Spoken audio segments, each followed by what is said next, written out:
दोस्तों आज के वीडियो में हम बात करेंगे विशेष तौर पे बिहार एसटीईटी यानी सेकेंडरी टीचर्स एलिजिबिलिटी टेस्ट जो बिहार सरकार के माध्यमिक और उच्चतर माध्यमिक विद्यालय में सरकारी शिक्षक बनने हेतु अंग्रेजी विषय के लिए जो भी अभ्यर्थी हैं जो योग्य अभ्यर्थी हैं उनकी अर्हता क्या रहेगी। और साथ में हम बात करेंगे एसटीईटी 2019 की परीक्षा में पूछे गए प्रश्नों के विश्लेषण के लिए हम चर्चा करेंगे। और निर्दिष्ट विषय से टोटल 100 प्रश्न आए थे यानी अंग्रेजी विषय से। पेपर 1 की मैं बात कर रहा हूँ खासतौर से। यहाँ पे जो प्रश्नों का डिस्कशन करेंगे वो हम पेपर 1 का करेंगे और अगली वीडियोस में बाकी हम बात करेंगे। तो आप सभी जानते हैं कि बिहार विद्यालय परीक्षा समिति द्वारा कोई सिलेबस जारी नहीं किया गया था 2019 में, पर ऐसा बताया गया था कि स्नातक स्तरीय परीक्षा में पेपर 1 के लिए तथा पीजी लेवल के प्रश्न जो हैं आपके पेपर 2 लेवल से आएंगे। तो पहली बार जो परीक्षा हुई थी वो अपरिहार्य कारणों से रद्द कर दी गई थी और दूसरी बार जो एग्ज़ाम हुआ था हमारा वो ऑनलाइन माध्यम से सीबीटी लिया गया था। तो इस सीरीज़ में हम 100 प्रश्नों के पहले 50 प्रश्नों को एक एक करके देखेंगे और इसका दूसरा भाग जल्दी आपके सामने प्रस्तुत करूंगा मैं। तो इन प्रश्नों को देखने के बाद आप क्या होगा, आपका बहुत हद तक कॉन्सेप्ट क्लियर हो जाएगा और आपको एक आइडिया मिल जाएगा कि हमारे आने वाले एसटीटी 2023 की अंग्रेजी विषय की जो परीक्षा होगी दोनों पेपर के लिए उसमें किस तरह के प्रश्न पूछे जा सकते हैं। तो सबसे पहले हम बात करेंगे कि पेपर 1 में और पेपर 2 के लिए अर्हता क्या होगी, कौन कौन से अभ्यर्थी होंगे जो योग्य होंगे, मतलब आप एलिजिबल होंगे और अपनी दावेदारी पेश कर सकेंगे। तो पेपर 1 की बात करूं मैं तो सेकेंडरी गवर्नमेंट स्कूल में अगर आप इंग्लिश सब्जेक्ट के लिए टीचर बनना चाहते हैं तो स्नातक स्तर पे आपने अंग्रेजी विषय पढ़ा होना आवश्यक होगा। तो अभी तक की नियमावली के अनुसार अगर आपने स्नातक स्तर पे ऑनर्स जो कि आपका प्रतिष्ठा विषय होता है अथवा सब्सिडरी यानी कि जो आपका सहायक विषय होता है उस लेवल पे आपने अंग्रेजी पढ़ा हो, साथ में आपकी बीएड की डिग्री कंप्लीट हो और 2020 की नियमावली के अनुसार अभी तक जो नियोजन होते आए हैं उसमें अगर आपने एसटीटी पेपर 1 क्वालिफाई किया है और इसके बाद जब भी आप माध्यमिक विद्यालय में वैकेंसी आएगी तो आप शिक्षक बनने हेतु सभी अर्हता रखते हुए अपनी दावेदारी करते हुए आवेदन दे पाएंगे आप। और सेम वे में पेपर 2 के लिए जिन्होंने पीजी किया है और पेपर 2 क्वालिफाई किया है तो वो इसके लिए आवेदन अपना दे पाएंगे। इसमें एक चीज़ अभी तक हुई थी कि जिनका ऑनर्स पेपर रहा है अंग्रेजी से तो उनको 5 अंक का बोनस दिया गया था, मतलब 5 नंबर का एक्स्ट्रा बोनस दिया गया था उनको, और सब्सिडी वालों को वो बोनस नहीं दिया गया था। अब मैं बात कर रहा हूँ पेपर 2 के लिए। तो पेपर 2 के लिए आपने पीजी लेवल पे अंग्रेजी विषय पढ़ा हो, साथ में आपकी बीएड की डिग्री हो और एसटीटी में आपने क्वालिफाई किया हो। तो अब ये बात हो गई अर्हता की। अब भी हम बात करेंगे कि आप में से जो भी अभ्यर्थी स्नातक स्तर पे अंग्रेजी आपने पढ़ी है अगर पेपर 1 के लिए, तथा जिन्होंने पीजी लेवल पे अंग्रेजी पढ़ा है वो पेपर 2 के लिए, और साथ में अगर आपने बीएड किया है ना तो आप अंग्रेजी विषय के लिए सरकारी विद्यालयों में माध्यमिक तथा उच्चतर माध्यमिक विद्यालयों में शिक्षक बनने हेतु योग्य होंगे। पर इसके लिए स्नातक वालों को पेपर 1 तथा पीजी वालों को पेपर 2 क्वालिफाई करना पड़ेगा। आई होप कि एलिजिबिलिटी वाला कोई मामला नहीं होगा, बिल्कुल कॉन्सेप्ट क्लियर होगा कौन कौन से लोग एलिजिबल होंगे। तो अगर आप ये एलिजिबिलिटी रखते हैं तो ये यूट्यूब चैनल आपके लिए बहुत ही सही प्लेटफॉर्म है। तो इस चैनल से सबसे पहले आप जुड़ जाएंगे, चैनल को सब्सक्राइब कर लेंगे ताकि हमारी तरफ से जो भी आपको नोटिफिकेशन मिली वीडियोस की उससे आपकी तैयारी पेपर 1 तथा पेपर 2 के लिए कराई जा सके। अब हम बात करेंगे 2023 वर्ष के लिए। तो 2023 जो वर्ष है ना वो आपके लिए एक सुनहरा वर्ष साबित होगा अगर आप इस परीक्षा को क्वालिफाई करना चाहते हैं, क्योंकि बिहार सरकार का आप जानते हैं कोई भरोसा नहीं है। जितना लेट लतीफ़ यहाँ पे काम होता है शायद ही किसी और गवर्नमेंट में होता होगा। तो आप अच्छी तरह से अवगत हैं कि ऐसे में 2019 से जो लोग क्वालिफाई किए हुए बैठे हैं वो अभी तक नियोजन की राह देख रहे हैं। पर जिनका भी बीएड बाद में पूरा हुआ होगा या जिन्होंने बाद में आपकी ग्रेजुएट या पीजी की डिग्री ली होगी ना तो उनके लिए बहुत ही गोल्डन यहाँ पे चांस है। तो कम से कम आप जब क्वालिफाई हो जाएंगे ना तो अपनी अगले नियोजन के लिए अपनी दावेदारी पेश कर पाएंगे। तो मैं अपने बारे में थोड़ा सा बताऊं, मैं अपने ऑलरेडी एसटीटी क्वालिफाई हूँ। तो पेपर 1 के लिए ग्रेजुएट लेवल की इंग्लिश के साथ में माध्यमिक विषय में चलने वाली आपको कक्षा 9 एवं 10 की पुस्तक का अच्छे से अध्ययन करना पड़ेगा। यानी आप पेपर 1 क्वालिफाई करना चाहते हैं और आपने ग्रेजुएट लेवल पे इंग्लिश पढ़ा हुआ है, चाहे वो ऑनर्स के रूप में हो या फिर सब्सिडरी के रूप में हो, तो आपको 9th और 10th की बुक का अच्छे से अंग्रेजी विषय की पुस्तक का अध्ययन करना पड़ेगा। और जो लोग भी पेपर 2 के लिए टीचर बनना चाह रहे हैं तो आपको पीजी लेवल के लिए आपको इंग्लिश की जानकारी होगी, साथ में आपने बिहार के सरकारी विद्यालय में जो 11th और 12th में अंग्रेजी की पुस्तकें चलती हैं उनका आपको अच्छे से स्टडी करना पड़ेगा। और मेरा क्या रोल रहेगा, मेरा ये पूरा प्रयास रहेगा कि पेपर 1 तथा पेपर 2 के लिए आपको सिस्टमेटिक तरीके से तैयारी कराई जाए और चैप्टर वाइज एमसीक्यूज जो होते हैं, मल्टीपल चॉइस क्वेश्चन, साथ में आपके डिस्क्रिप्टिव रीडिंग जिसमें आपके सारे ग्रामर से लेकर के आपके लिटरेचर वो सब कंपोनेंट्स आपके कवर अप हो जाएंगे और साथ में हमारी एक अच्छी कंप्रीहेंशन बनेगी ताकि हमारी मतलब अच्छी समझ बन सके और हम इस एग्ज़ाम को क्वालिफाई कर पाएंगे। तो सेशन पसंद आया होगा तो कमेंट करके बताएंगे और आप किस पेपर की तैयारी करना चाहते हैं ये भी बताएंगे। साथ में चैनल को सब्सक्राइब ज़रूर करेंगे क्योंकि इस तरह की कंटेंट बनाने में काफ़ी मेहनत लगती है, काफ़ी एफर्ट लगाने पड़ते हैं, समय लगता है। क्योंकि आप वीडियोस पे आपका रिस्पांस आएगा तो एग्ज़ाम ओरिएंटेड कंटेंट बनाने में सिर्फ कंटेंट बनाना नहीं होता है, उसकी ऑथेंटिसिटी चेक करनी होती है कि सोर्सेज वो रिलायबल हैं या नहीं है। साथ में वीडियोज़ में जो भी क्वेश्चन डाले गए हैं वो कहाँ से डाले गए हैं।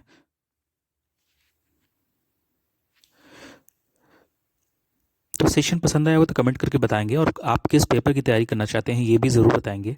साथ में चैनल को सब्सक्राइब ज़रूर करेंगे क्योंकि इस तरह के कंटेंट बनाने में काफ़ी मेहनत, लगन, आपका एफर्ट और समय लगता है। और इस तरह के वीडियोस में अगर आपके रिस्पांस आएंगे, ये पहली वीडियो होगी इस सीरीज़ की हमारी।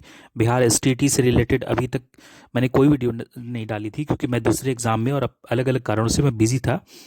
तो मेरी कोशिश रहेगी कि आपके लिए एग्ज़ाम ओरिएंटेड कंटेंट बनाए जाएं क्योंकि उसकी ऑथेंटिसिटी चेक करनी पड़ती है, जो रिसोर्सेज आपने इस्तेमाल किए हैं।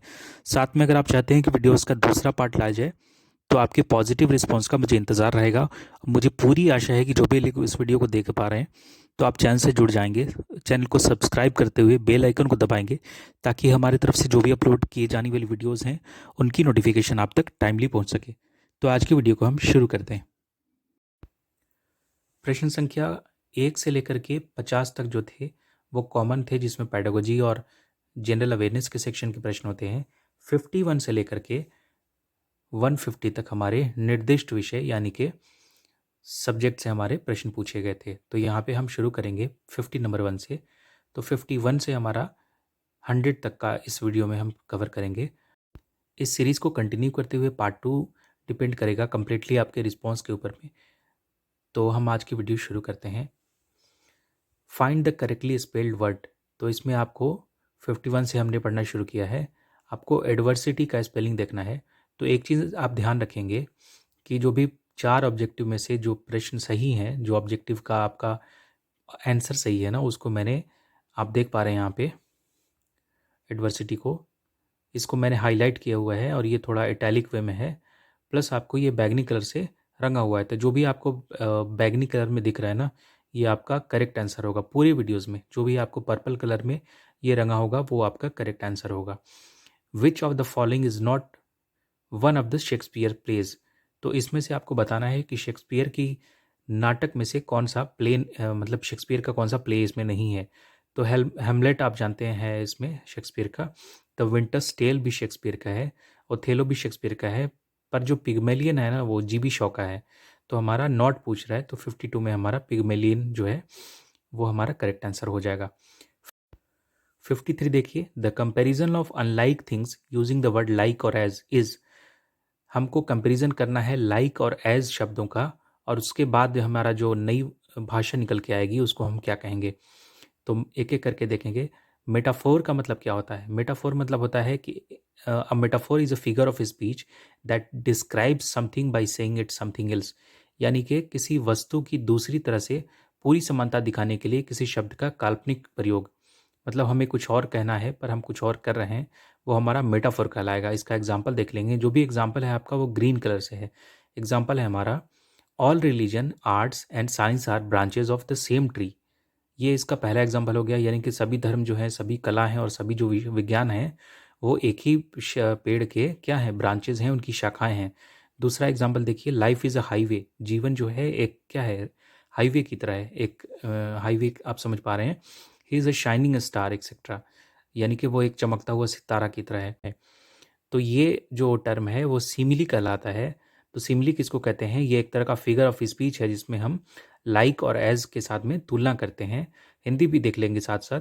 किसी अन्य वस्तु से समानता दिखाने के लिए प्रयुक्त जो शब्द का वाक्यांश होता है, जैसे ए फेस लाइक अ मास्क, एक चेहरा जो है किसकी तरह है, वो मास्क की तरह है। एज वाइट एज स्नो, बर्फ की तरह सफ़ेद, जिसमें हम लाइक और एज का प्रयोग कर रहे हैं ताकि हमारी समानता सूचक शब्दों का प्रयोग करके हम सिमिले का यूज़ करते हैं।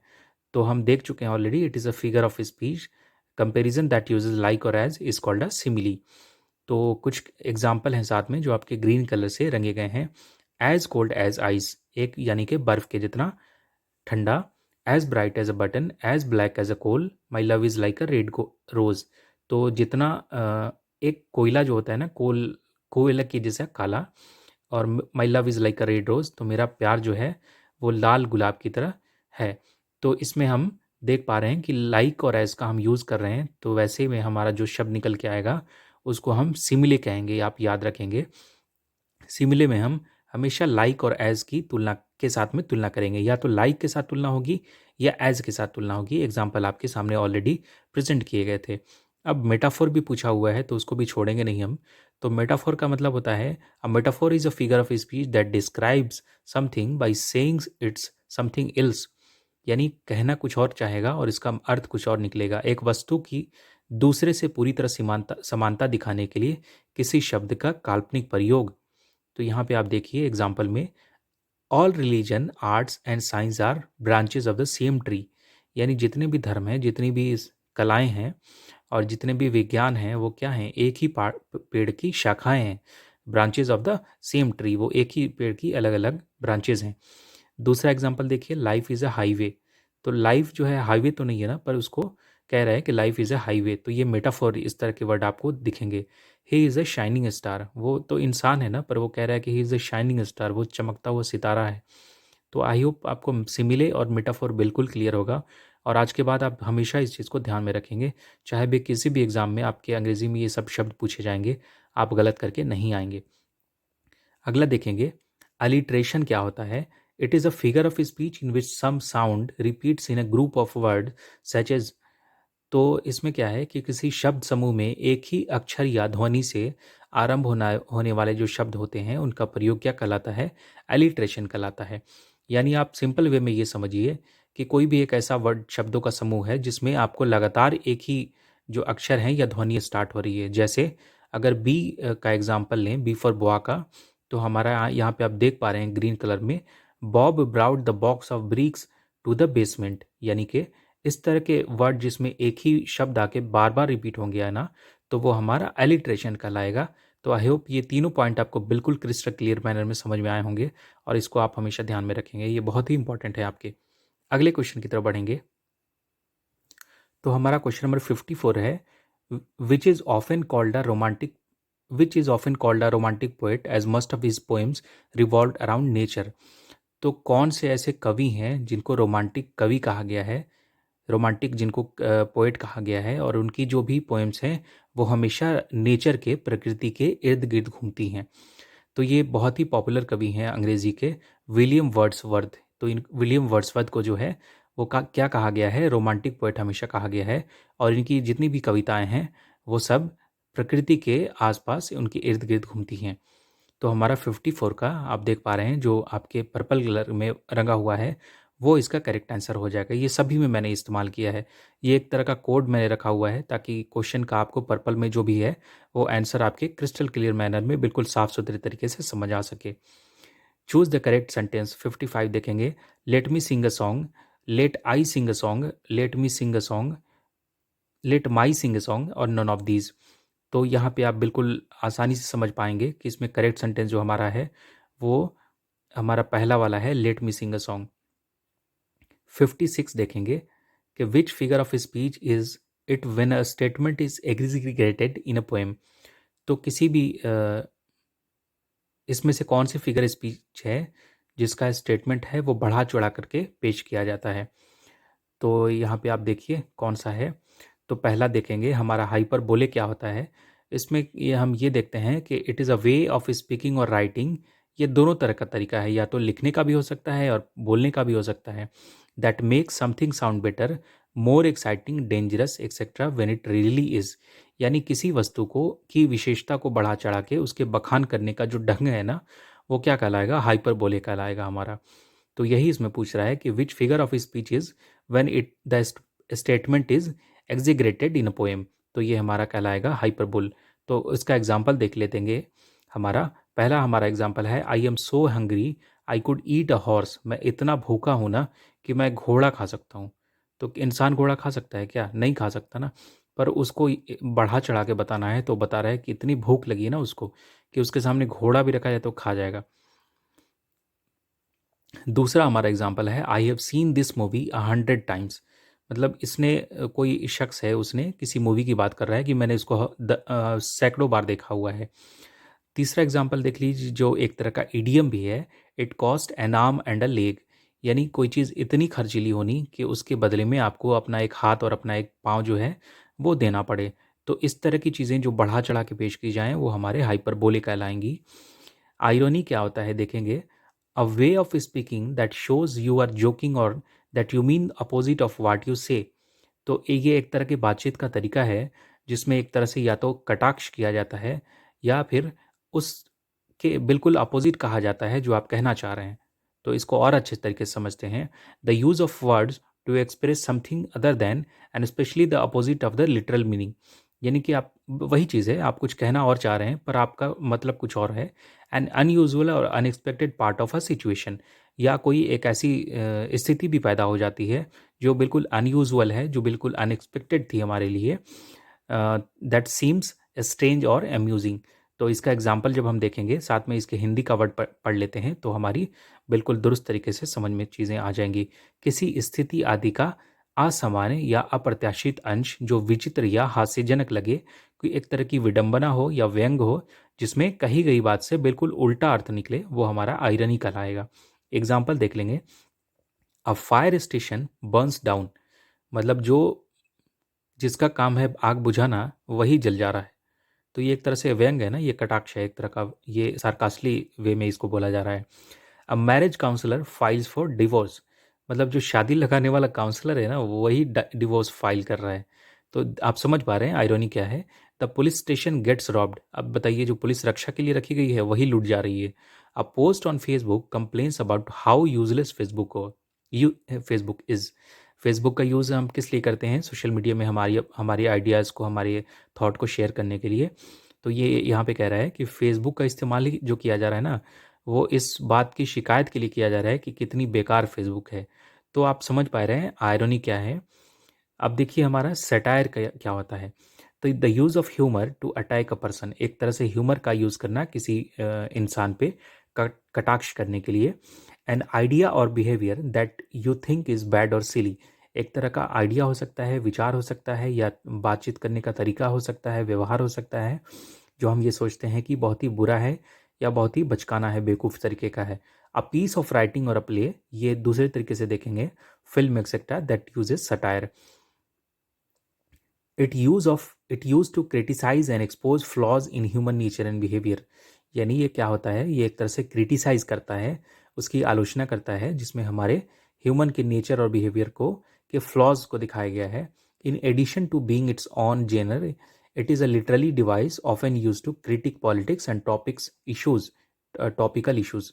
तो खासतौर से ये किस लिए इस्तेमाल किया जाता है ना, सटायर का यूज़ किया जाता है जिसमें पॉलिटिकल हम कटाक्ष करते हैं, क्रिटिसिज्म करते हैं, और टॉपिकल जो इश्यूज होते हैं उसके बारे में बात करते हैं।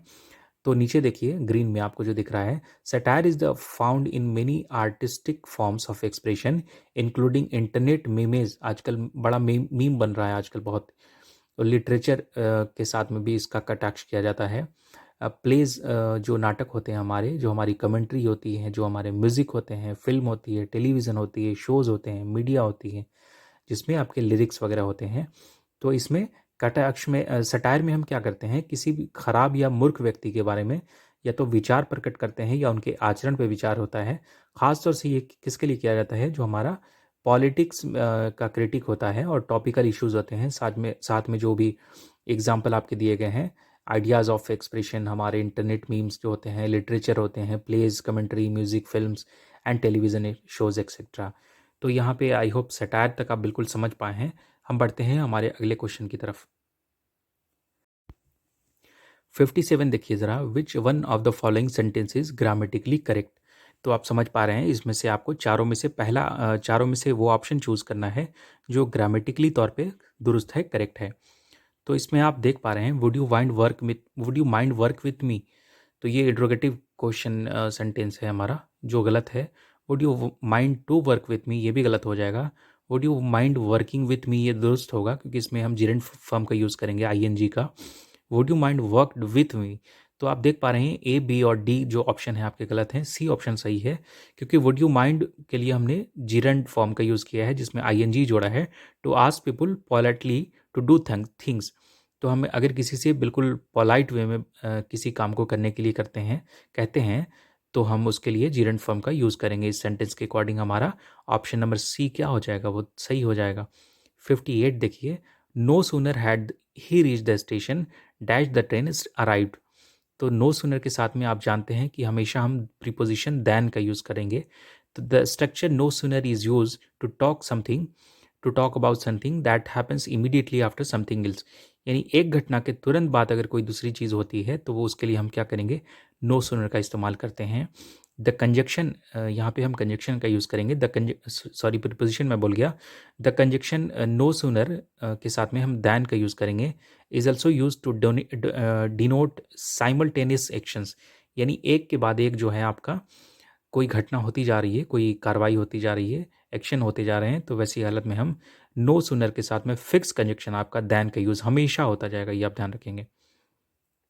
59 देखिए, the general aim of teaching prose is और आर, तो जनरल जो एम है, जो उद्देश्य है प्रोज पढ़ाने का, वो क्या है, ये आपको बताना है। तो यहाँ पे आप देख पा रहे हैं पहला ऑप्शन है enabling student to listen, speak, read और राइट इंग्लिश। तो स्टूडेंट को इस तरह से इनेबल करना ताकि वो इंग्लिश को सुन सकें, बोल सकें और लिख सकें तथा साथ में रीड कर पाएँ।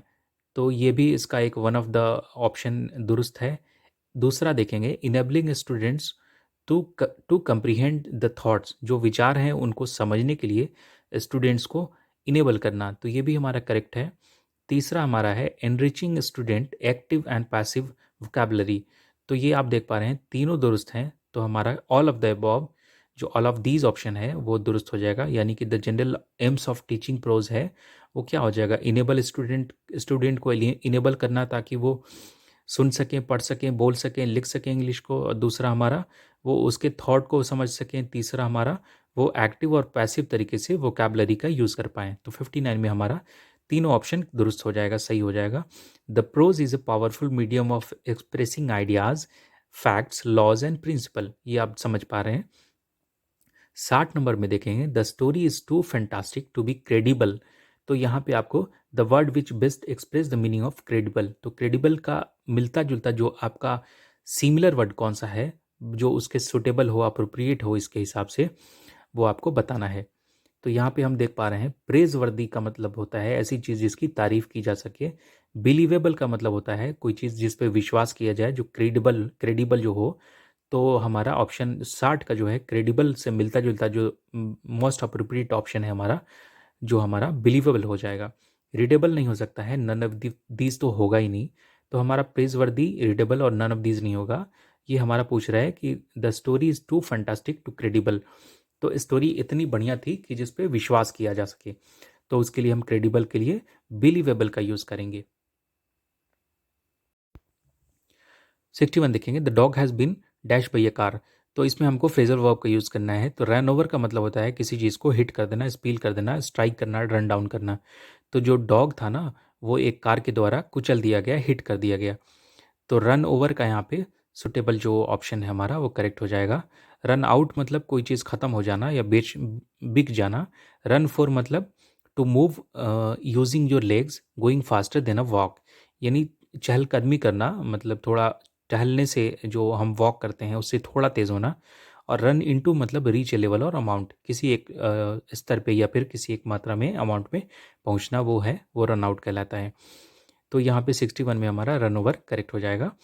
62 देखेंगे she was dash better of the two, तो यहाँ पे इस तरह का जो भी सेंटेंस आएगा तो हम हमेशा ध्यान रखेंगे कि अगर आपका बाद में भी अगर द आ रहा है ना तो पहले भी हम उसको द को यूज़ करेंगे।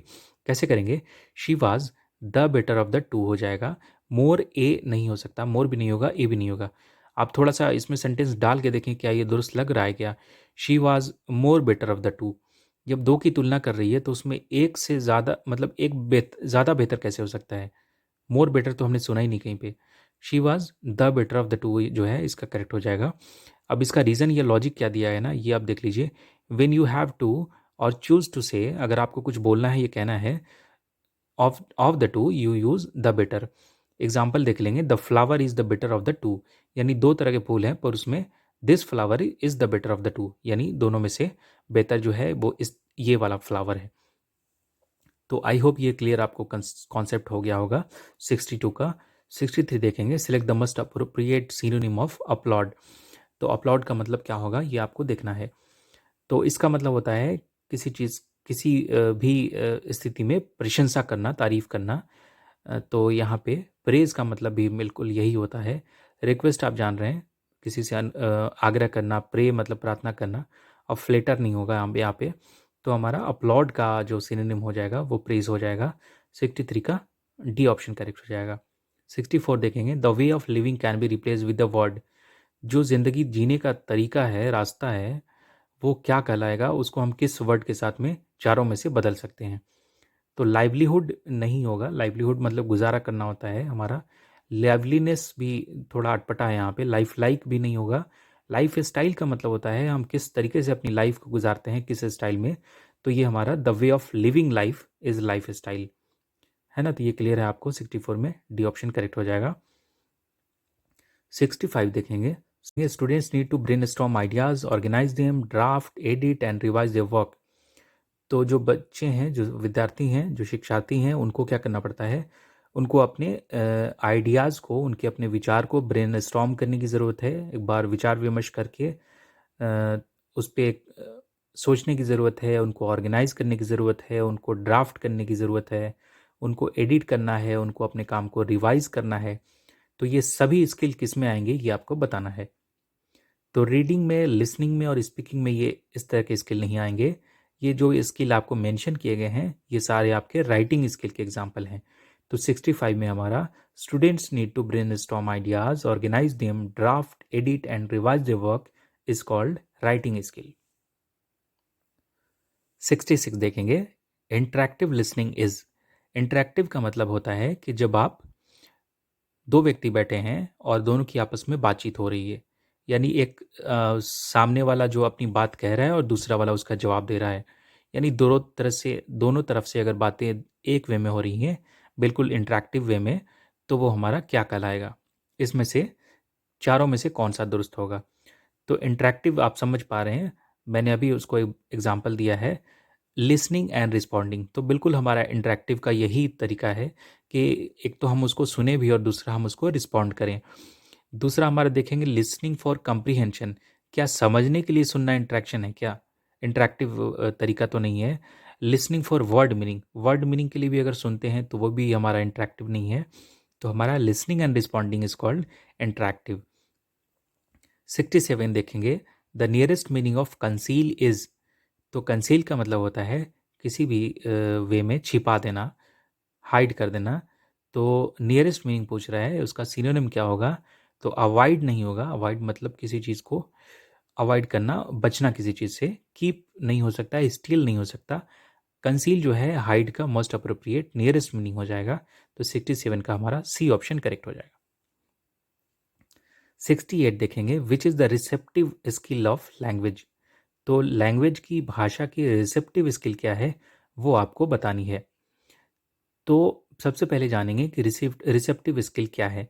तो ये एक ऐसा प्रोसेस है जिसमें हम रिसीव करते हैं और अंडरस्टैंड करते हैं एक मैसेज को। The process of receiving end understanding a message is called receptive skill. तो आप देख पा रहे हैं लिसनिंग एंड स्पीकिंग, यानी कि सुनना और बोलना, ये इसका स्किल है क्या? आगे देखेंगे रीडिंग एंड राइटिंग, लिखना और पढ़ना और लिखना, ये भी इसका स्किल नहीं है। स्पीकिंग एंड राइटिंग, यानी कि बोलना और लिखना, ये भी इसका आपका स्किल का एग्जाम्पल नहीं है। लिसनिंग एंड रीडिंग, बिल्कुल आप सुनते हैं और आप पढ़ते हैं, तो वो स्किल जो कहलाती है रिसेप्टिव स्किल कहलाती है। ये आपके बहुत सारे एग्जाम में पूछे गए क्वेश्चन हैं, ये आपके सीटेट में आते हैं, अदर आपके यूपी टेट वगैरह में आते हैं। ये रिपीटेड क्वेश्चन है आपके इंग्लिश के पेडागोजी सेक्शन से, तो ये सारे क्वेश्चन आपके बिहार एसटीटी 2019 की परीक्षा में पूछे गए थे। अगला देखिए, skimming is the sub skill of. एक तो होती है स्किल, आप जानते हैं, और उसके अंदर की जो स्किल होती है उसका छोटा पार्ट जो होता है वो सब स्किल होता है। तो स्कीमिंग किसका मतलब है इसमें से, चारों में से? लिसनिंग का है, स्पीकिंग का है, रीडिंग का है या राइटिंग का है, ये आपको बताना है। तो स्कीमिंग का मतलब होता है is a specific reading skill, एक तरह की खास ये पढ़ने की कला है, which is commonly use in reading newspaper, magazines, messages and emails. तो स्किमिंग में हम क्या करते हैं, एक सरसरी हम निगाह डालते हैं। कोई पूछता है ना कि आज की खबर क्या है, तो पूरा हम डिट्टो नहीं पढ़ते ना, उसको एज इट इज़ पढ़ के नहीं सुनाते। ऊपर में हम सरसरी एक बार पढ़ लेते हैं, रीडिंग दे देते हैं और उसको बता देते हैं। तो ये कहलाएगी आपकी स्किमिंग, जो आपकी रीडिंग की स्किल का एग्जाम्पल होगा, सब स्किल है ये। It is important that listener understand that there is no need to read every word when skimming। तो मेरी बात दोबारा यहाँ पे आ रही है कि स्किमिंग का मतलब ये बिल्कुल नहीं होगा कि जो रीडर हैं, जो पढ़ने वाले हैं, वो हर एक वर्ड को रीड करें। बिल्कुल वर्ड टू वर्ड पढ़ने की उनको ज़रूरत नहीं है। तो अगर वर्ड टू वर्ड पढ़ने की ज़रूरत होगी तो वो क्या कहलाएगा, फिर वो आपका स्कैनिंग कहलाएगी। स्किमिंग आप समझ पा रहे हैं कि हम जो खास खास चीज़ें हैं वो हम पढ़ें और बाकी चीज़ों को, हर एक चीज़ों को हम ना पढ़ें। तो ऐसी स्किल हमारी जो है वो सब स्किल हो जाएगी स्किमिंग किसकी, रीडिंग की। तो 69 में हमारा करेक्ट आंसर सी हो जाएगा, reading is the sub skill of skimming. Skimming is the sub skill of reading. 70 देखिए, effective learning takes place when the listener are. तो एक असरदार सीखना कब संभव हो पाता है, जब हमारे जो लिसनर हैं, जो सुनने वाले हैं, जो श्रोता हैं, वो किस तरह के होंगे, पैसिव होंगे या इंटरेक्टिव होंगे या good at preparing for the exam होंगे या क्वाइट होंगे। तो आप जानते हैं कि इंटरेक्टिव में आपके जो लिसनर होते हैं और रिस्पोंडेंट जो होते हैं वो दोनों आपके बातचीत करते हैं ताकि एक फ्रूटफुल और एक मीनिंगफुल कन्वर्सेशन हो सके। तो हमारा इंटरेक्टिव जो वो होगा ना, इफेक्टिव लर्निंग तभी संभव हो पाएगी जब लिसनर आपके इंटरेक्टिव हों, वो बातचीत में हिस्सा ले रहे हों, वो अपनी बात कह पा रहे हों। तो 70 का हमारा बी ऑप्शन करेक्ट हो जाएगा। One who is impetuous is. तो एक ऐसा व्यक्ति जो इम्पेटियस है, जो बहुत जल्दीबाजी करता है, जो बहुत बेध्यानी से, बहुत केयरलेसली बिहेव करता है, वो क्या कहलाता है? तो ये आपके वन वर्ड सब्सटीट्यूशन के क्वेश्चन है। एराटिक का मतलब क्या होता है, एक एक करके देखेंगे। It is used when a person behavior or above the quality of something. तो ये तो नहीं हो पा रहा है क्योंकि हमारा जो क्वेश्चन है उसकी डिमांड क्या है, a person who is too impetuous, यानी कि टू हैजिटली और केयरलेसली। दूसरा देखेंगे स्टिमुलेटिंग। तो स्टिमुलेटिंग का मतलब होता है इंटरेस्टिंग या फिर कोई चीज़ अगर एक्साइटिंग है तो वो स्टिमुलेटिंग कहलाएगी। इम्पल्सिव का मतलब होता है likely to act suddenly and without thinking, बिना सोचे समझे तुरंत एकदम एक्शन लेने के लिए खड़े हो जाना। डन विदाउट केयरफुल थॉट, बिना सोच विचार के कोई भी काम करने के लिए तैयार रहना, बिना केयरफुल हुए हुए, तो वो हमारा कहलाएगा इम्पेटियस। तो इम्पल्सिव और इम्पेटियस ये हमारे बिल्कुल एक जैसे होंगे। तो one who is impetuous is called impulsive. फिर भी हम फोर्थ ऑप्शन को छोड़ेंगे नहीं, देखेंगे। डिसऑर्डरली का मतलब होता है, डिसऑर्डर का मतलब क्या होता है, out of control and violent. तो ये हमारा एंटोनिम हो जाएगा ऑर्डर का। तो ऑर्डरली का हमारा एंटोनिम हो जाएगा डिसऑर्डरली। 71 के क्वेश्चन के हिसाब से हमारा सी ऑप्शन करेक्ट हो जाएगा, इम्पल्सिव। 72 देखेंगे, the most appropriate purpose of learning is. तो जो सीखने की प्रक्रिया है उसका जो बिल्कुल सही तरीका है, उद्देश्य है, वो क्या है? तो पहला हमारा है पर्सनल एडजस्टमेंट। तो अगर आप सीखना चाहते हैं एक सही तरीके से, तो क्या पर्सनल एडजस्टमेंट इसका अप्रोप्रिएट उद्देश्य तो नहीं है, बिल्कुल नहीं है। मॉडिफिकेशन ऑफ बिहेवियर, बिल्कुल। मॉडिफिकेशन ऑफ बिहेवियर का मतलब होता है कि व्यवहार में आपकी तब्दीली हो, आप उसमें बदलाव हो। यही जो है हमारा लर्निंग का जो अप्रोप्रिएट पर्पस होता है, उद्देश्य होता है। तीसरा हमारा है सोशल एंड पॉलिटिकल अवेयरनेस। तो अवेयरनेस के लिए तो यहाँ पे कोई रोल नहीं है, अवेयरनेस का और सोशल और पॉलिटिकल अवेयरनेस का तो पर्पस नहीं है ना हमारा सीखना। Preparing one self for employment, क्या रोजगार के लिए अपने आप को तैयार करना, ये भी इसका मतलब नहीं है। जो बिल्कुल अप्रोप्रिएट ऑप्शन निकल के आ रहा है इसमें हमारा, the most appropriate purpose of learning is modification of behaviour. 72 देखिए, द मोस्ट अप्रोप्रिएट हम देख चुके हैं। हाँ बिल्कुल, 73 देखेंगे, the term invective in language refers to. तो भाषा में इन्वेक्टिव जो टर्म है वो क्या कहलाता है? तो सबसे पहले समझेंगे कि इन्वेक्टिव का मतलब क्या होता है। तो अगर कोई भी चीज़ इंसल्टिंग वे में है, अब्यूजिव है या बहुत ही हाईली क्रिटिकल लैंग्वेज यूज़ की गई है, तो वैसी हालत में इन्वेक्टिव उसको कहते हैं। तो हमारा ऑप्शन देखिए, स्ट्रेट फॉरवर्ड लैंग्वेज जो है वो नहीं हो सकती है। Chanting of words having magical power, ये भी नहीं होगा हमारा। यूजिंग ग्रामेटिकली करेक्ट लैंग्वेज, ये भी नहीं होगा।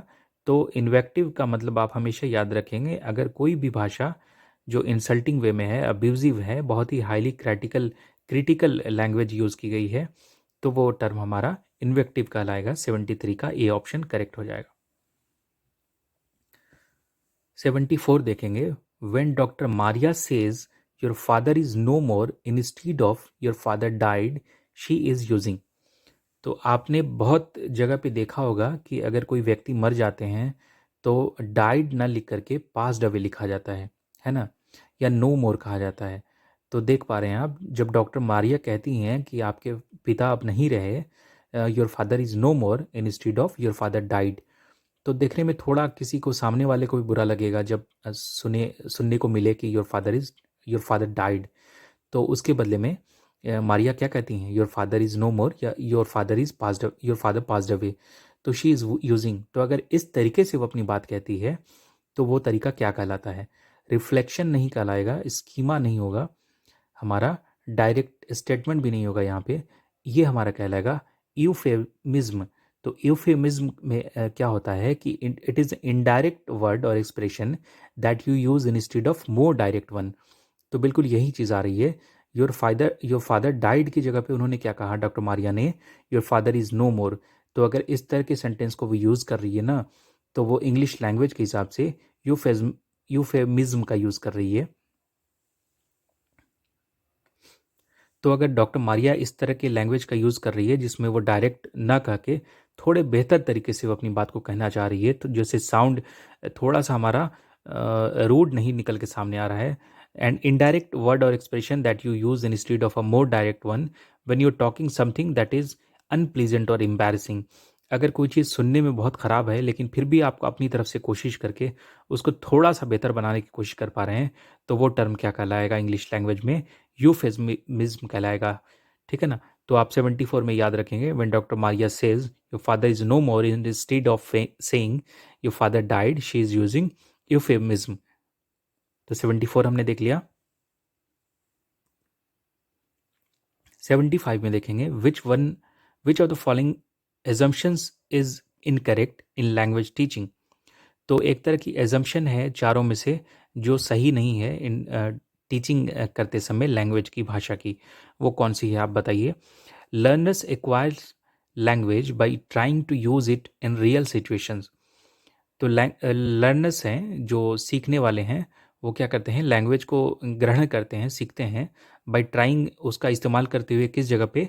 रियल सिचुएशन के साथ में, जो वास्तविक उनके साथ में परिस्थितियाँ आती हैं। दूसरा देखेंगे, learners first language plays an important role in learning. तो ये कह रहा है कि जो भाषा सीखने वाले हैं उनकी पहली लैंग्वेज यानी उनकी मातृभाषा हो सकती है, वो बहुत ही अहम रोल, बहुत ही वाइटल रोल प्ले करती है सीखने के पर्पस में।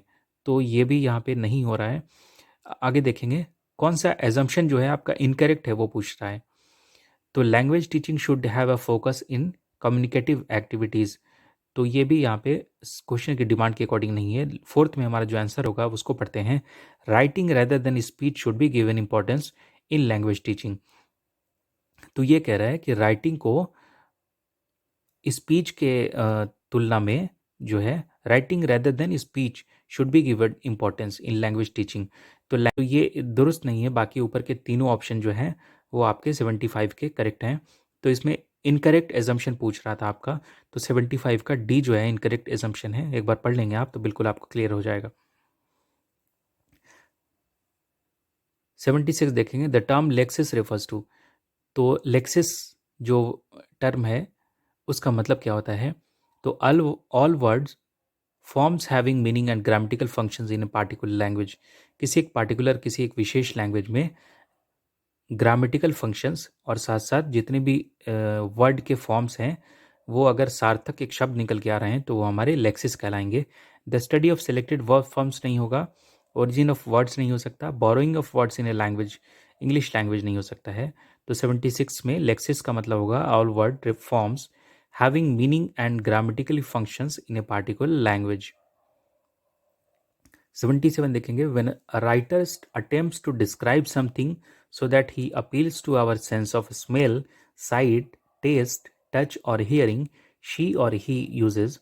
तो अगर कोई राइटर जो है वो डिस्क्राइब करने की कोशिश कर रहा है, अगर वो अटेम्प्ट कर रहा है किसका, वर्णन करने का, किसी भी चीज़ के सेंस के थ्रू, उसको सूंघने का, उसको देखने का, उसको स्वाद चखने का, उसको छूने का और उसको सुनने का, तो वो क्या कर रहा है, ही और शी यूजेज। तो वैसी हालत में ये इमेजरी कहलाती है। इस तरह की अगर एक्टिविटीज़ होती हैं जिसमें राइटर कोशिश करता है, अपने अपील करता है to our sense of smell, sight, taste, touching और hearing, the term is called imagery. Picture element नहीं होगा यहाँ पर, डायरेक्ट स्टाइल भी सुटेबल नहीं होगा और सेंसुअलिज्म भी हमारा यहाँ पे सुटेबल नहीं बैठता है। हमने देख लिया था 77 के बाद 78 देखेंगे, ही लुक्ड वेरी हैप्पी। हाँ 78 देखेंगे, he looked very happy and dash when he heard that his proposed scheme was dash by the committee. तो इसमें आपको खाली स्थान को भरना पड़ेगा। तो वो बहुत ही खुश दिखा जब उसने सुना कि उसके प्रपोजल को, उसकी योजना का जो उसने प्रपोजल बनाया हुआ था वो स्वीकार कर लिया गया है कमेटी के द्वारा। तो वैसे में आपको 2 फिल इन द ब्लैंक्स भरने पड़ेंगे। तो एनर्जेटिक और रिजेक्टेड यहाँ पे सुटेबल नहीं बैठ रहा है, ओवरवेलमिंग और रिसीव्ड भी नहीं होगा। यहाँ पे इलाइटेड और एक्सेप्टेड है। She looked very happy and elated when he heard that his proposed scheme was accepted by the committee. तो ये आपका करेक्ट ऑप्शन यहाँ पे हो जाएगा। नन ऑफ दीज भी नहीं हो सकता। तो हम आगे बढ़ते हैं। 79 देखिए, the proper sequence of these sentences in a paragraph should be. तो आपको 5 सेंटेंस दिए गए हैं जिनको आपको एक के बाद एक सुटेबल सीक्वेंस में आपको बैठालना है ताकि हमारा पैराग्राफ जो है वो करेक्ट हो जाएगा। तो एक बार सीरियल वाइज पढ़ेंगे, बाद में सीक्वेंस में बैठा लेंगे। She decided to go to school and meet the principal. Suddenly she realise that she had no money with her. By the time she reach there she had left the office. Therefore, she decided to go to the office of her husband and get the money. Seema wanted her son to get admission in a reputed school. तो ये इसमें पहले sequence में बैठा लेते हैं, जो हमारा ऑप्शन नंबर डी करेक्ट हो जाएगा। एक एक करके पढ़ेंगे। Seema wanted her son to get admission in a reputed school. Seema नाम की कोई महिला है जो चाहती थी कि उसके बच्चे का किसी नामी ग्रामी स्कूल में दाखिला हो जाए। उसके बाद उसने क्या किया, she decided to go to school and meet the principal. तो सीमा ने स्कूल जाने का फैसला किया और उन्होंने प्रिंसिपल से मिलने का सोचा। अब हम 2 को भरेंगे यहाँ पे। Suddenly she realised that she had no money with her. तो अचानक उन्होंने ये महसूस किया कि उनके पास कोई पैसा नहीं है। अब इसमें 4 भरेंगे। Therefore she decided to go to the office of her husband and get the money. इसलिए वो दोबारा अपने, she decided to go to the office of her husband, इसलिए उन्होंने अपने हस्बैंड की, अपने पति के ऑफिस में जाने का फैसला किया एंड गेट द मनी, और वहाँ से पैसा लाने के लिए सोचा। अब हमारा लास्ट बच रहा है 3 नंबर का। By the time she reach there he had left the office. अब जिस समय वो अपने ऑफिस जिस समय वो उनके ऑफिस गई, मतलब अपने हस्बैंड के, तो वो वहाँ से निकल चुके थे। तो एक बार सबको बैठा लेंगे, उसके बाद पढ़ेंगे तो फ्लो में हमारा सेंटेंस समझ में आएगा।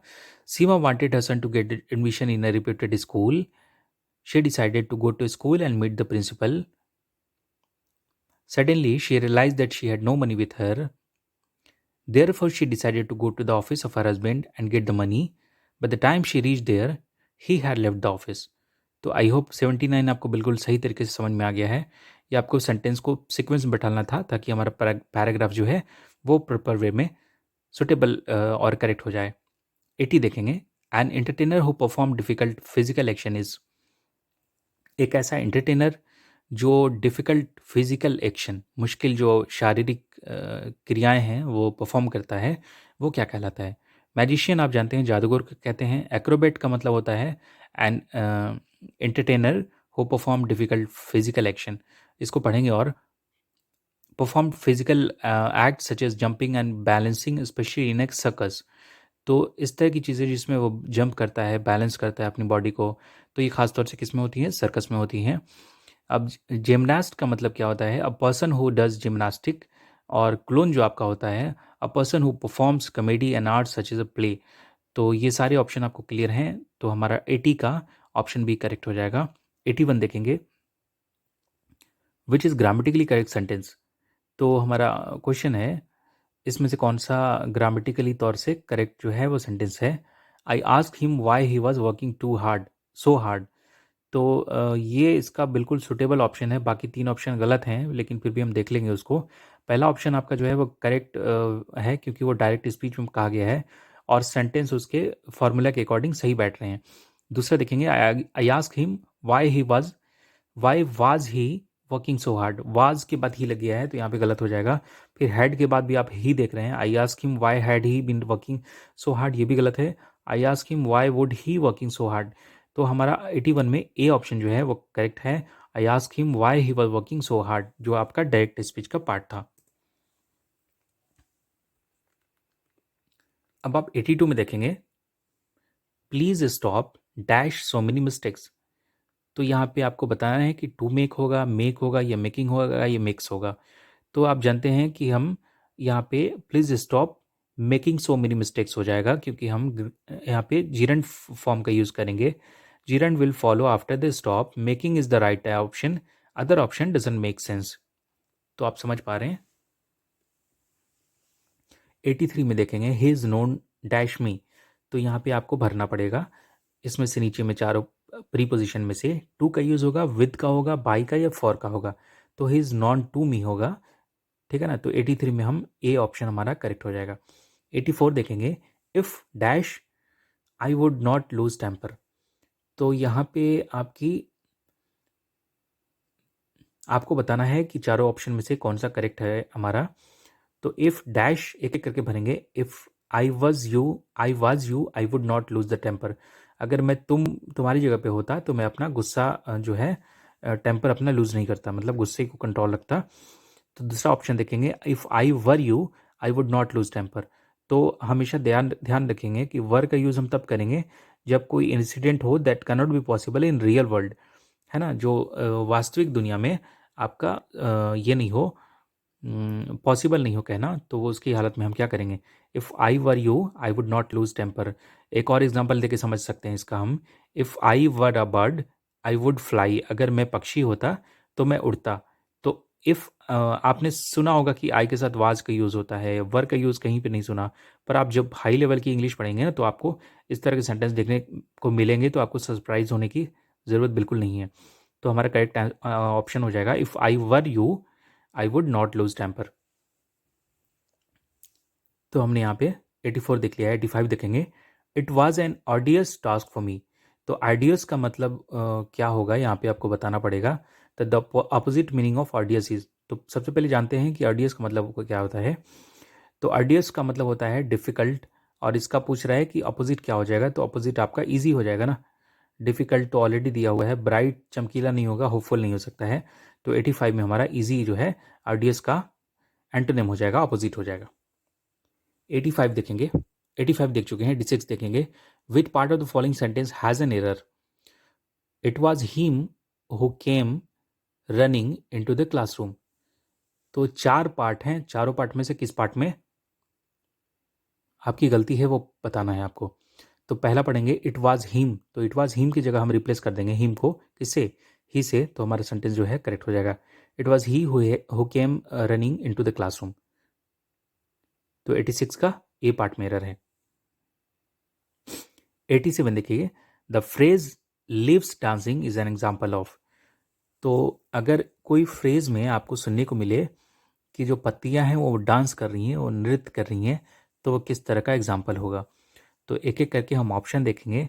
पैथेटिक वैलेसी का मतलब क्या होता है कि it is used in art and literature.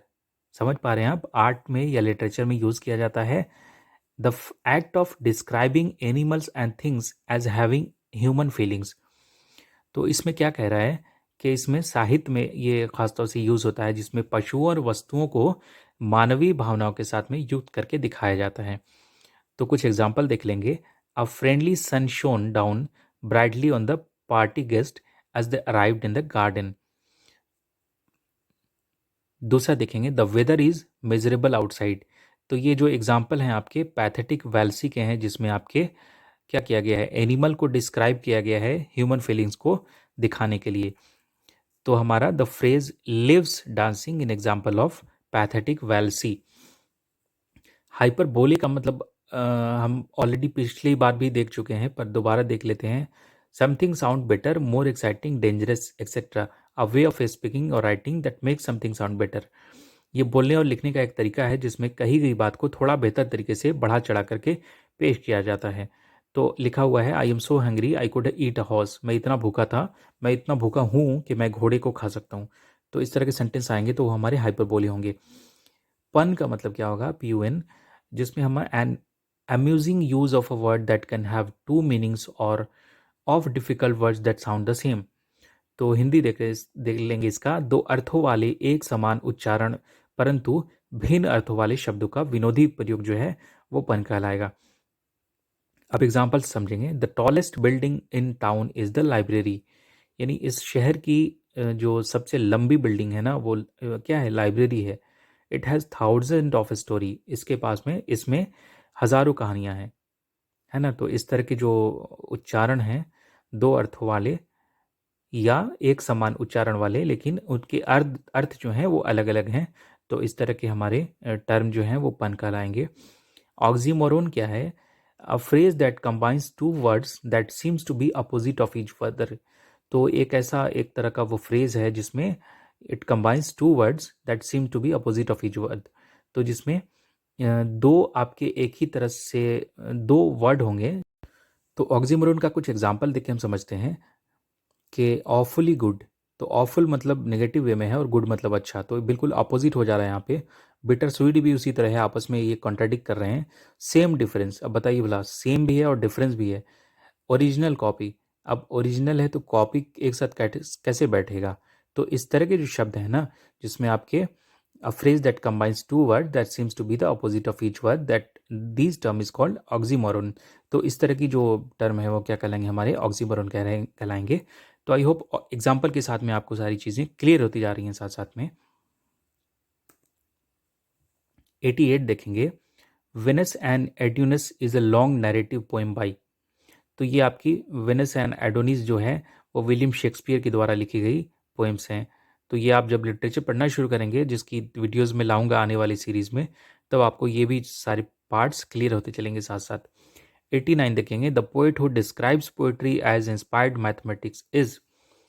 तो एक कोई कवि हैं जो क्या करते हैं, पोएट्री को डिस्क्राइब करते हैं इस तरीके से कि लगता है कि वो मैथमेटिक्स से इंस्पायर हुए हैं। तो वो कवि कौन से हैं, इजरा पाउंड ऐसे कवि हैं who describe poetry as inspired mathematics. तो 89 का हमारा सी ऑप्शन करेक्ट है। 90 देखिए, the author of the Hungry Tide is. तो ये आपके 9th में भी, आपके पेपर 1 में भी लिटरेचर के बहुत सारे क्वेश्चन रिपीट हो गए थे। बुक से अभी तक आपको क्वेश्चन नहीं मिला है क्योंकि बुक वाले क्वेश्चन जो है ना आपके जो री एग्जामिनेशन हुआ था 2019 से STET का, उसमें आपके अलग अलग शिफ्ट में जो आपका नॉर्मलाइज करके स्कोर जारी किया गया था बिहार STET जो परीक्षा समिति बोर्ड है उसके द्वारा। तो मेरे पास वो भी वीडियोस अपलोड करने का मैं टाइम निकालूंगा और आपके लिए ऑनलाइन वाले पेपर को भी, क्योंकि उसका पेपर बाद में आंसर की जब रिलीज़ किया था ना बोर्ड ने, तो वो आपको अपलोडेड है ऑलरेडी वेबसाइट पे। तो मैं उसकी भी वीडियो समय मिलने पे आपको लाऊंगा जो आपके ऑनलाइन माध्यम से सेकेंडरी पेपर के लिए मतलब STET लिया गया था पेपर 1 के लिए और पेपर 2 के लिए। तो ये आप देख पा रहे हैं क्योंकि बोर्ड ने ये कहा था कि आपको पेपर 1 जो है ग्रेजुएट लेवल पे और PG में आपका पेपर 2 जो है PG लेवल पे पूछा जाएगा। पर हुआ उल्टा बिल्कुल इसके, आपके बुक से बहुत ही रेयरली क्वेश्चन पूछे गए थे अलग अलग शिफ्ट में, किसी शिफ्ट में बिल्कुल क्वेश्चन नहीं थे, है ना। तो हमें आने वाले STET के लिए हर तरह से तैयार रहना पड़ेगा जिसमें हमें बुक्स भी पढ़नी पड़ेंगी और हमें आपके लिटरेचर पार्ट को पढ़ना पड़ेगा, हमें ग्रामर सेक्शन को देखना पड़ेगा, हमें अपने वोकैब को अच्छा करना पड़ेगा, वन वर्ड सब्स्टिट्यूशन को देखना पड़ेगा, हमारे इडियम्स एंड फ्रेजेस को देखना पड़ेगा, सेंटेंस अरेंजमेंट्स देखने पड़ेंगे। किसी पोर्शन को हम छोड़ेंगे नहीं, किसी सेक्शन को छोड़ नहीं सकते, क्योंकि हमारा कट ऑफ जो है उसके अकॉर्डिंग हमारी पोजीशन सिक्योर और सेफ करेगा।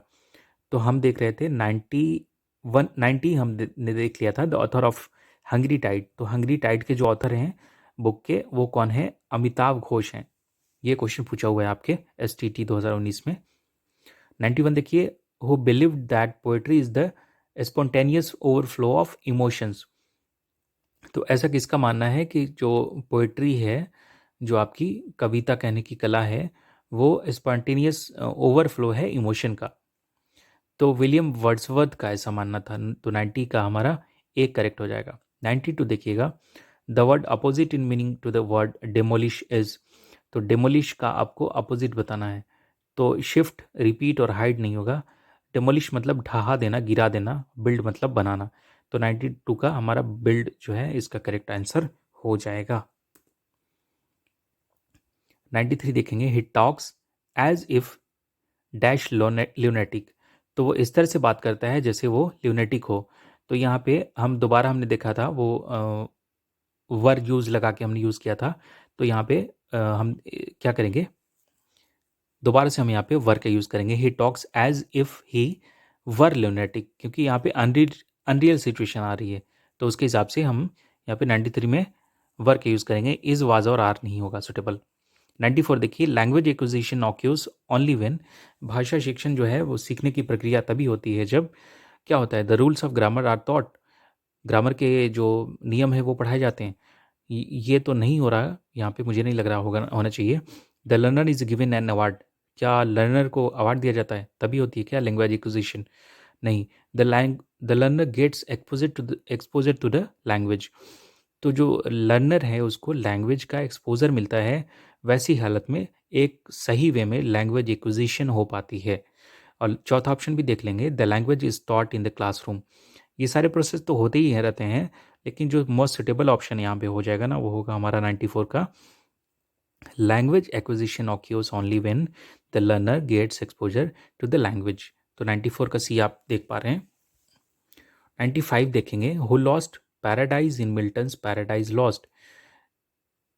पैराडाइज में कौन जो है वो लॉस्ट हो गए थे, गुम हो गए थे, किसमें? तो भाई, तो मिल्टन की जो द्वारा लिखी गई थी, जॉन मिल्टन के द्वारा, पैराडाइज लॉस्ट, उसमें। तो इसमें आप एडम और एव दोनों जो हैं वो पैराडाइज में लॉस्ट हो गए थे। तो 95 का बोथ करेक्ट हो जाएगा। 96 देखेंगे, choose the correct word order. तो यहाँ पे एक एक करके पढ़ेंगे। Why she did get up so early, ये नहीं होगा। Why did she get up so early, ये इसका करेक्ट होगा। Why did get up she so early, ये नहीं हो सकता है। Why did up she, why get up did she so early, मतलब इतने सेंटेंस गलत पूछ देता है ना कि ये साफ पता चल जाता है कि गलत है। तो अब ये बी ऑप्शन को क्यों चुना गया है ये आप देख लीजिए, क्योंकि फॉर्मली यूज़ किया गया यहाँ पे वाई का, डिड का, सब्जेक्ट का, प्लस वर्ब की फर्स्ट फॉर्म का और ऑब्जेक्ट का। तो हमारा करेक्ट वर्ड जो हो जाएगा, why did she get up so early. 97 देखेंगे, who is known as the father of English poetry.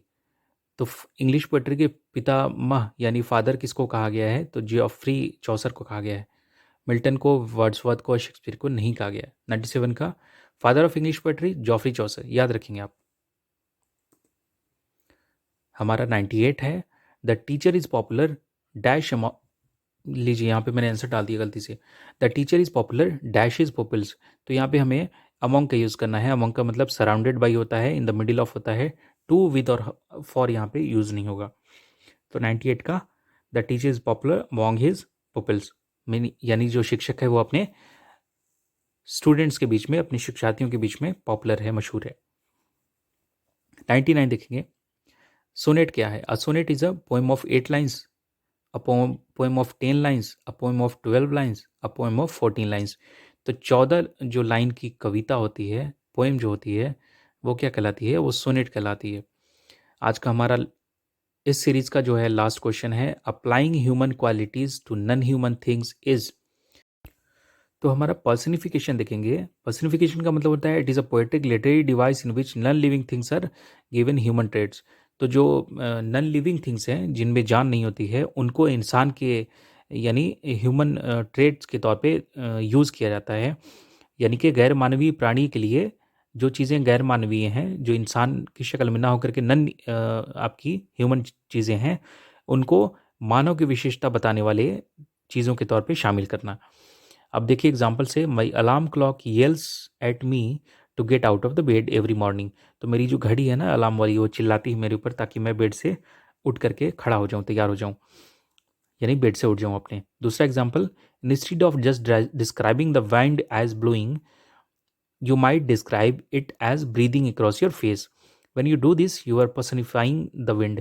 तो ये कह रहा है कि हवा बहने की जगह पे हम ब्रीदिंग का यूज़ कर रहे हैं, तो अगर ऐसी हालत में हम पर्सनिफिकेशन का यूज़ कर रहे हैं। तो आई होप ये भी टर्म आपको क्लियर होता जा रहा है साथ में। हमारा एलिट्रेशन हम देख चुके हैं, ऑक्सीमोरन भी पहले हम देख चुके हैं। तो जो चीज़ें हमारी रिपीटेड हो गई हैं पिछले सवालों में, उनको हम दोबारा यहाँ पे हमने शामिल नहीं किया है। एक नया वर्ड सुनने को मिला है यहाँ पे, ओनोमेटोपिया।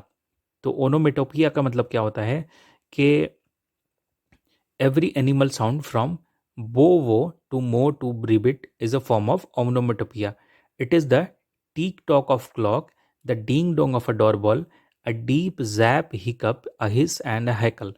तो ये आप समझ पा रहे हैं कि शब्दों का ध्वनि विन्यास संबंधित अगर यूज़ होता है तो ऐसी हालत में ओनोमेटोपिया का यूज़ करते हैं। अगर इस तरह से आपको शब्द देखने को मिले जिसमें बो वो हो, मो टो हो, या रिबिट हो, या फिर टिक टॉक हो घड़ी का, या डिंग डोंग हो डोरबेल का, तो इस तरह के शब्द जो हैं हमारे क्या कहलाएंगे, ओनोमेटोपिया के एग्जाम्पल हो जाएंगे। तो आज की वीडियो में हमारा बिहार एसटीईटी 2019 की परीक्षा में जो पेपर 1 के लिए ली गई थी, यानी माध्यमिक स्कूल में अगर आपको अंग्रेजी विषय के शिक्षक के तौर पे रिक्रूट होना था, उसके लिए परीक्षा ली गई थी। तो जिसके हमारे 100 क्वेश्चन के सीरीज के सेट का ये 1 to 50 क्वेश्चन मैंने कराया है। सेशन अगर आपको पसंद आया होगा, वीडियो आप कमेंट करके बताएंगे तो दोबारा इस सीरीज़ के अगले पार्ट को अपलोड किया जाएगा और आपके रिस्पांस के ऊपर में आपकी तैयारी आने वाले एग्ज़ाम की कराई जाएगी। 2023 आपके लिए बहुत ही अच्छा अपॉर्चुनिटी है, क्योंकि 2019 वाले अभी तक हो सकता है कि 7th फेज़ में हो जाएंगे, पर आपके पास एक अच्छा अपॉर्चुनिटी रहेगी ताकि आप बाद के लिए क्वालिफाई हों। वीडियो अगर आपके काम की लगी हो, सेशन पसंद आया हो तो कमेंट करके ज़रूर बताएंगे। साथ में पेपर 1 तथा पेपर 2 जिस भी विषय के लिए आप तैयारी करना चाहते हैं, ये भी मुझे लिख के बताएंगे। सबसे ज़रूरी काम, आप चैनल को सब्सक्राइब ज़रूर करेंगे, क्योंकि इस तरह के कंटेंट बनाने के लिए मुझे पर्सनली काफ़ी मेहनत, एफर्ट और समय लगाना पड़ता है, और इस तरह के वीडियोस के लिए मुझे एग्ज़ाम ओरिएंटेड कंटेंट खोजने पड़ते हैं। साथ में उनकी ऑथेंटिसिटी चेक करनी पड़ती है, कितने रिलायबल सोर्स यूज़ किए गए हैं वो देखना पड़ता है। तो ये रही मेरी तरफ से एक बात, और अगर आपको वीडियो पसंद आई हो तो इसका पॉजिटिव रिस्पांस मुझे कमेंट सेक्शन में ज़रूर देंगे, ताकि इस तरह की सीरीज़ के दूसरे भाग को अपलोड किया जाए। और मुझे पूरी आशा और उम्मीद है कि जो भी साथी इस वीडियो को पहली बार देख रहे हैं वह चैनल से ज़रूर जुड़ेंगे। चैनल को सब्सक्राइब करते हुए बेल आइकन को ज़रूर दबाएंगे, ताकि हमारी तरफ से अपलोड की जाने वाली वीडियोस की इन्फॉर्मेशन आप तक टाइमली पहुंच पाए और आपकी एक अच्छे लेवल की तैयारी शुरू कराई जा सके। मिलते हैं दोबारा से एक अगली वीडियो में, आपके रिस्पांस का इंतज़ार रहेगा। तब तक अपना ध्यान रखेंगे। Bye bye, take care.